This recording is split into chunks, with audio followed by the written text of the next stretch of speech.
स्पर्धेनिमित्त स्वराज्य दौलत दुर्गनाथ प्रतिष्ठान कोल्हापूर यांच्या माध्यमातून 10 वर्ष झालं छत्रपती शिवरायांच्या स्वराज्यातील किल्ल्यांची अविरतपणे सेवा करतोय. दिवाळी आणि दिवाळीनिमित्त किल्ला दाखवायचा हेच ध्येय न धरता शिवरायांचे जे किल्ले अपरिचित राहिले आणि लोकांपर्यंत जे पोहोचले नाहीत ते किल्ले आपण पोहोचवायचे हाच हेतू उराशी बाळगून यावर्षी देखील आपण शिवरायांच्या स्वराज्यातला प्रमुख किल्ला जो म्हणजे आज दुर्लक्षित राहिला आहे वज्रगडासारखा वज्र किल्ला पुरंदरासारखा भव्य आणि दिव्य किल्ला देखील आपण दाखवला आहे. हा जर पुरंदर बघितला तर पुरंदराचं बांधकाम सांगतो, पुरंदराची उत्पत्ती सांगतो, पुरंदर कधी निर्माण झाला. पुरंदराच्या आधी हा डोंगर होता ज्याचं नाव होतं इंद्रनील पर्वत.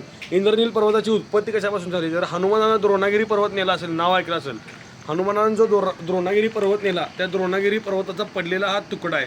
त्या तुकड्यापासून निर्माण झालेला हा जो डोंगर आहे त्याला इंद्रनील पर्वत असं म्हटलं जायचं. द्रोणागिरी हा पर्वत जर बघितला तर जगातला सगळ्यात औषधी वनस्पती असणारा तो डोंगर होता. म्हणजे द्रोणागिरीवर जास्त प्रमाणात औषध होतं. हनुमानाने त्याचसाठी तो उचलून नेला कारण संजीवनी त्या डोंगरावरती होती. बहामनी काळात हा किल्ला बिदरचे चंद्रसंत देशपांडे त्यांनी या किल्ल्याचं बांधकाम केलं. म्हणजे टेकडीवरती चारी बाजूने बुरुजांचं बांधकाम केलं, वास्तू वाडे राहण्यासाठी सोय केली, पाण्याच्या टाक्या खोदल्या आणि याचं काम पूर्ण झालं आणि टेकडीचं रूपांतर किल्ल्यात झालं आणि इंद्रनील पर्वताचा पद हा पुरंदर किल्ला झाला आणि छत्रपती म्हणजे ह्या डोंगराचं रूपांतर किल्ल्यात झालं आणि हा किल्ला म्हणून आसपास वाहू लागला. बहामनी काळ म्हणजे छत्रपती शिवरायांच्या आधीचा काळ आहे. त्याच्यानंतर हा किल्ला मुघलांच्या ताब्यात होता. मुघलांच्या ताब्यानंतर हा किल्ला आदिलशाच्या ताब्यात होता. छत्रपती शिवाजी महाराजांनी ज्यावेळेस स्वराज्याचं स्वप्न बघितलं, रायरेश्वराच्या मंदिरात जाऊन शिवाजी महाराजांनी शपथ घेतली की आपण किल्ले स्वतःचं हिंदूंचं मराठ्यांचं राज्य स्थापन करायचं आणि राजांनी काय केलं तर आपल्या रक्ताचा अभिषेक केला आणि मुठभर मावळे घेऊन स्वराज्य स्थापन करायचं ध्येय उराशी धरलं आणि छत्रपती शिवाजी महाराज त्यावेळेस आसपासचे किल्ले घ्यायला लागले. आणि ज्यावेळेस आदिलशहाला कळालं की आपल्या एका सरदाराचं पोरग म्हणजे छत्रपती शिवाजी महाराजांचे वडील शहाजीराजे भोसले, हे शहाजीराजे भोसले आदिलशाकडे सरदार म्हणून चाकरीला होते. आपल्या सरदाराचं पोरग आपलेच किल्ले घ्यायला लागले आणि आपल्याच नाकावरती दम आणायला लागले म्हणून त्यांनी काय केलं तर शहाजीराजे भोसलेंना अटक केली. छत्रपती शिवरायांना कळालं की आपल्या वडिलांना अटक झाली आहे आणि आदिलशाने या स्वराज्याच्या स्वारीवर छत्रपती शिवरायांचा बंदोबस्त करण्यासाठी त्यांचा एक सरदार पाठवला ज्याचं नाव होतं मुसा खान. त्या मुसा खान या गडावरती या स्वराज्यावरती चालून आला. छत्रपती शिवाजीराजांना कळालं की मुसा खान आपल्याला पकडायला येतोय, राजांनी हा किल्ला आपल्या जवळ केला. त्यावेळेस हा किल्ला निळकंठांकडे होता. वाटाघाटीच्या माध्यमातून म्हणजे बोलणं चालणं करून कोणतंही युद्ध न करता हा किल्ला आपल्या जवळ घेतला, आपल्या ताब्यात घेतला आणि याच किल्ल्याच्या पायथ्याशी मुसा खानाचं आणि आपल्या शिवाजी महाराजांचे एक निष्ठावंत मावळे ज्यांचं नाव होतं गोदाजी जगताप, त्या गोदाजी जगतापांचं युद्ध झालं. तेच युद्ध आपण इथं दाखवले. एका हातानं 2 शमशिरी चालवणारा असा एकमेव मावळा गोदाजी जगताप त्यांचं नाव. त्यांनी एका दणक्यात म्हणजे एका घावात 2 काप केले, उभ्या 2 फाकड्या केल्या आणि 2 तुकडे वेगळे झाले.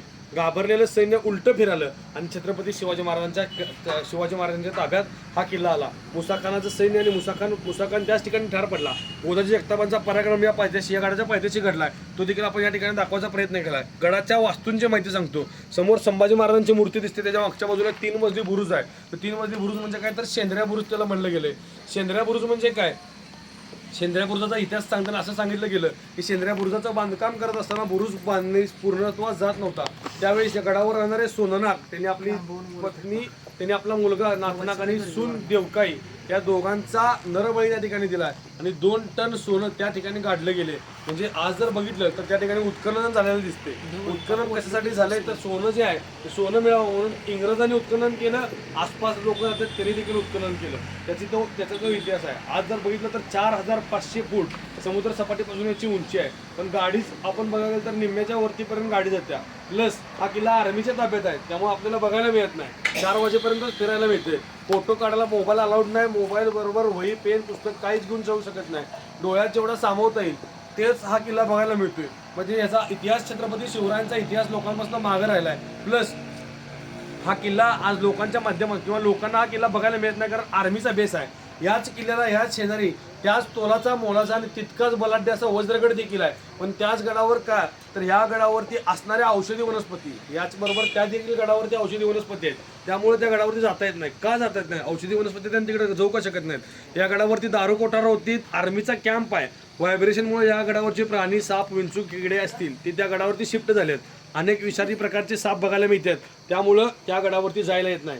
गेलं तर साप चावतील असे इन्सिडेंट घडतील. आपल्या उंचीपेक्षा डबल उंचीच्या त्या ठिकाणी हे आहे गवत आहे, त्यामुळे तो किल्ला तिकडे बघायला येत नाही, जायला वहिवाट नाही. चारी बाजूने तारेचे कंपाऊंड आहे. पुरंदराला देखील चारी बाजूने तारेचं कंपाऊंड आहे आणि पुरंदराचा श्वास घुटमळतोय.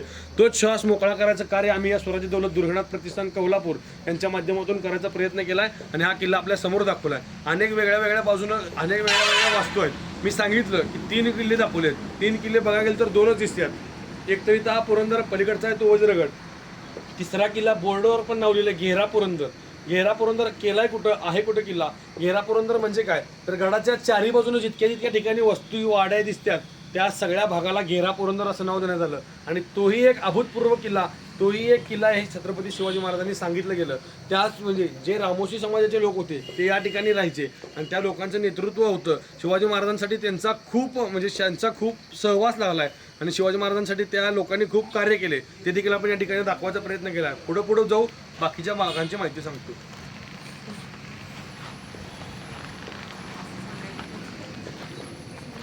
हे जे किल्ला बघायला गेलं तर 3 टप्प्यात किल्ला आहे. खालचा जो भाग आहे तो माचीचा भाग आहे, मधला जो भाग आहे तो राजमाची आहे, बाले किल्ल्याचा किंवा राजमाची ज्याला म्हणले गेले. आणि तिसरा जो भाग आहे शिवाजी महाराजांचा राहता राजवाडा, मागच्या बाजूला मंदिर दिसते ते केदारेश्वराचं मंदिर आहे. समोर जे दिसते ते कोकण दरवाजा, कोकणेकडच्या बाजूने उतरतोय. सह्याद्रीच्या पर्वतरांगेत दक्षिणेकडच्या बाजूला असलेला हा किल्ला आहे आणि कोकणाकडच्या बाजूने हा किल्ला उतरतोय. म्हणजे कोकणाकडच्या बाजूने हे उतरतं दरवाजे आहे. याला करेपठाराचा स्वामी म्हणलंय. आसपास जवळ राजगड आहे, रायगड आहे, तोरणा आहे, सिंहगड आहे, अनेक चांगले किल्ले ह्याच्या आसपास आहेत.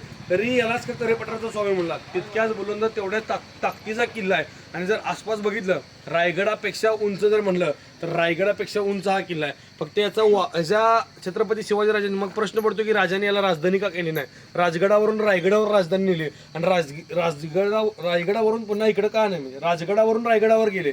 रायगडावर इकडे येणं देखील शक्य होतं पण का आले नाहीत. रायगड हा एक सुळका आहे, वैयक्तिक स्वतःचा डोंगर आहे, वैयक्तिक तो कुठल्याच पर्वत रांगेला जॉईंट होत नाही. हा किल्ला सह्याद्रीच्या पर्वत रांगेत आहे. याच्या पलीकडे असणारा जो किल्ला वज्रगड आहे तो याला जॉईंट आहे. जर राजधानी केली आणि त्याच्यावर फायरिंग झालं तर हा किल्ला ताब्यात शत्रूच्या जाऊ शकतो. यासाठी छत्रपती शिवाजी महाराजांनी हा किल्ला राजधानी म्हणून निवडला नाही. अनेक वास्तू आहेत.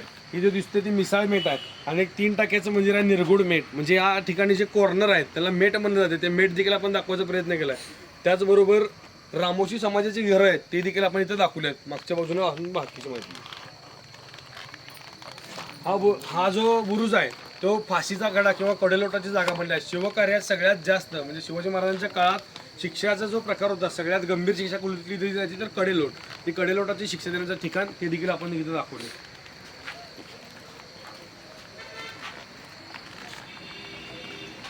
स्वराज्यावर मुसाखानाबरोबर फतेखान नावाचा देखील सरदार चालून आला होता. फतेखानाचे छत्रपती शिवाजी महाराजांनी रात्रीच्या वेळेस फतेखानाची फजिती उडवली.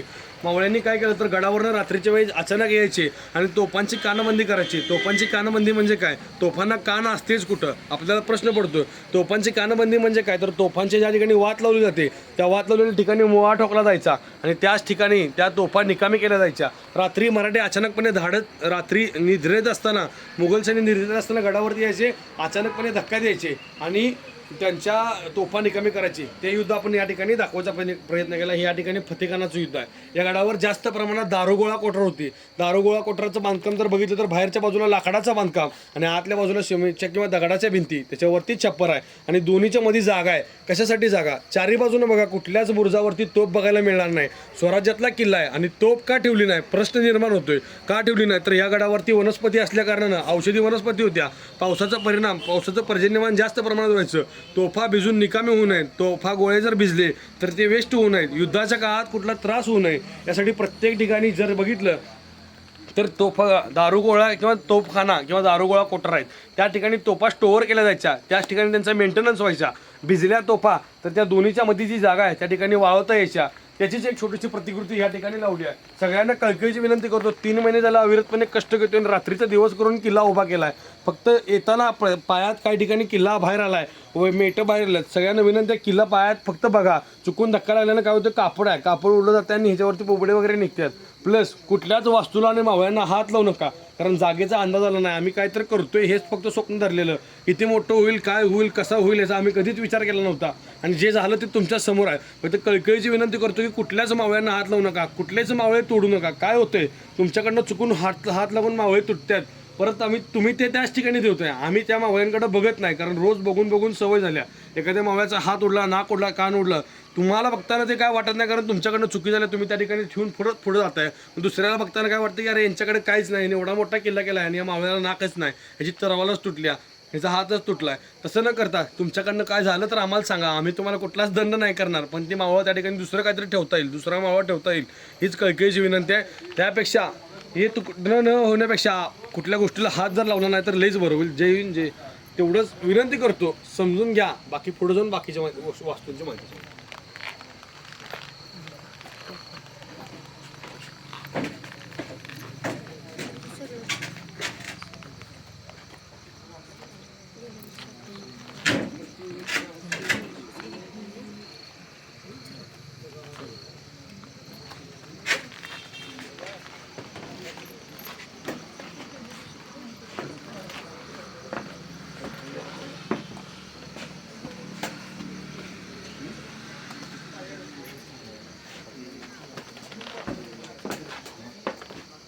सरळ सरळ या पुढे, मागच्याच निबीवर चढाई.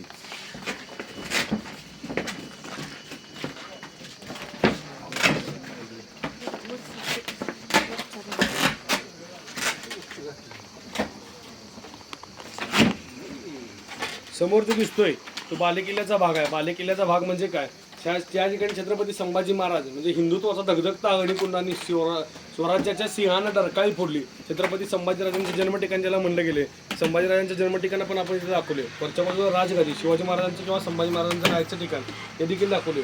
बरोबर मागच्या बाजूला जे दिसतंय ते केदारेश्वराचं मंदिर आहे. समोर भगवा ध्वज दिसतोय तो केदार टेक किंवा केदार दरवाजा म्हणजे केदारेश्वराच्या मंदिरामुळे त्याला केदार दरवाजाचं नाव पडलं. तो देखील आपण या ठिकाणी दाखवायचा प्रयत्न केला. हे जे समोर पुढच्या बाजूला जी वास्तू किंवा पुढच्या बाजूला जी भाग आलाय त्याला पुरंदरेश्वराची माची किंवा पुरंदर माची असं म्हणलं गेले. परत जो पुढे दिसतोय तो वज्रगड आहे. वज्रगडापासून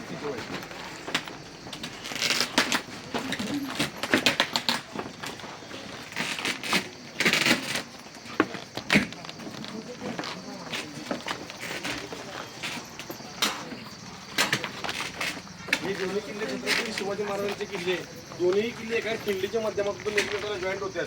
दोन्ही किल्ले आपण मध्ये असणारे किल्ले दोन्ही किल्ले दाखवलेत. आता जर बघायला गेलं तर या गडावर तटबंदी जास्त आहे आणि या गडावर तटबंदी कमी आहे. हा गड तितकाच अवघड आहे आणि हा गड तितकाच अवघड आहे. दोन्ही गड एकमेका सरेसोर किंवा एकमेकावर वरचढ जरी म्हटलं तर तितकेच वरचढ आहे. बघायला गेलं तर छत्रपती शिवरायांच्या काळात दोन्ही गडाला तितकंच महत्त्व होतं, कारण पुरंदराचं हृदय असं या गडाला संबोधलं गेले. का, पुरंदर जिंकायचं असेल तर वज्रगड हा जिंकणं कधीही महत्त्वाचं होतं. पुरंदरावर डायरेक्ट अटॅक करणं शक्य नाही.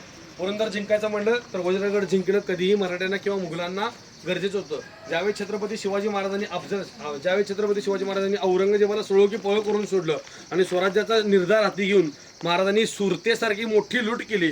जरी छत्रपती शिवाजी महाराजांनी लूट केली असली तरी स्वराज्याचा फायदाच झाला, कारण स्वराज्य स्थापन करण्यासाठी लागणारं जे मुबलक धन होतं, धन दौलत जी होती त्यासाठी छत्रपती शिवाजी महाराजांनी त्या सुरतेची लूट केली आणि स्वराज्यात धन दौलत वाढवली आणि महाराजांनी हे केलं. औरंगजेबाला खूप मोठा धक्का बसला. त्यानंतर छत्रपती शिवरायांनी काय केलं तर औरंगजेबाचा सक्का मामा शाहिस्ते खान जो पुण्यात तळ ठोकून होता, चारी बाजूनं Z+ सिक्युरिटी होती, चारी बाजूनं तळात आत जायला परवानगी नव्हती, मुंगी सकट आत जात नव्हती, वाऱ्यालाही परवानगीशिवाय बाहेर पडता येत नव्हतं, इतका तो तटबंदी अखंड पुण्याला चारी बाजूनं तटबंदी होती. तरी देखील छत्रपती शिवाजी महाराज त्यांचा तह किंवा त्यांची तटबंदी तोडून आत गेले आणि त्या शाहिस्तेखानाची 3 बोटं कापली गेली. शरी छत्रपती शिवाजी महाराजांनी शाहिस्तेखानाची 3 बोटं कापली असली तरी औरंगजेबाचं नाक कापलं गेलं होतं.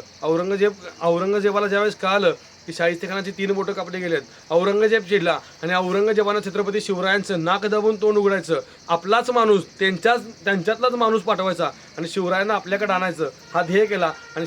आणि त्यांनी स्वराज्याच्या स्वारीवर एका हिंदू सरदाराला, त्याचं नाव होतं, जातीने जरी ते हिंदू असले तरी औरंगजेबाचे सरदार होते, ज्यांचं नाव होतं मिर्झा राजे जयसिंग, त्या मिर्झा राजे जयसिंगांना स्वराज्याच्या स्वारीवर पाठवलं.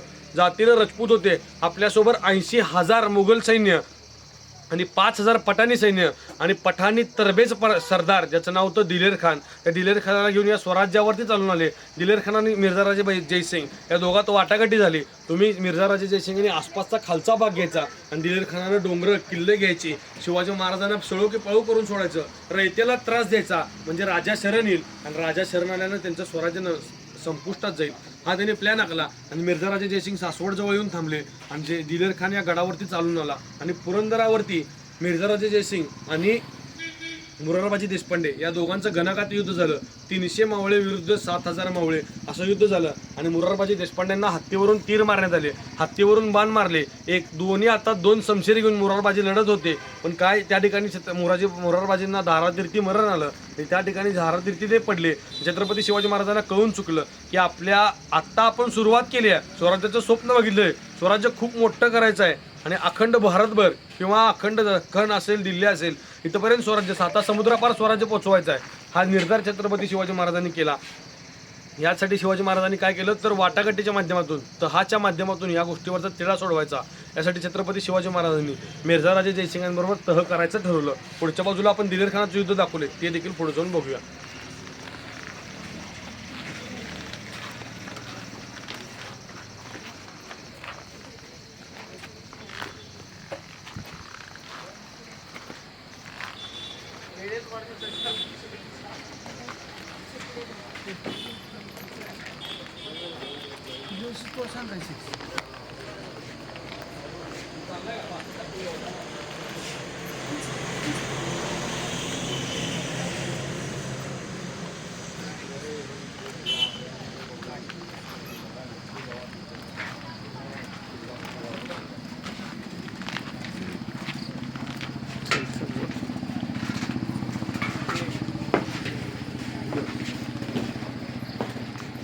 किती झाले दिलेर खानाचं युद्ध झाले ते आपण इथं दाखवले.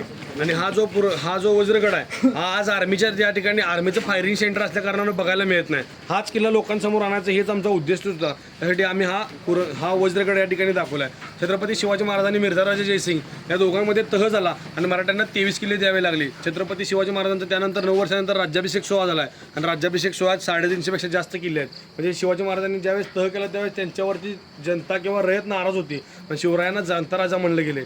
महाराजांनी परत राज्याभिषेक सोहळ्यावेळी 350 पेक्षा जास्त किल्ले आपल्या स्वराज्यात घेतले आणि रयतेला आणि आपल्या आसपासचा भाग सगळा समृद्ध केला. म्हणून छत्रपती शिवाजीराजांना रयतेचा राजा किंवा जाणता राजा असं म्हणलं गेले. स्वराज्य दौलत दुर्गनाथ प्रतिष्ठान कोल्हापूर यांच्या माध्यमातून हाच किल्ले जे किल्ले अजून लोकांपर्यंत पोहोचले नाहीत ते पोहोचवायचा हाच उद्देश उराशी धरून आम्ही हा किल्ला तुम्हाला दाखवायचा छोटासा प्रयत्न केला. किल्ला बघा आणि जाताना सगळ्यांनी आपला अभिप्राय नक्की नोंदवा. जय शिवराय, जय श्रीराम.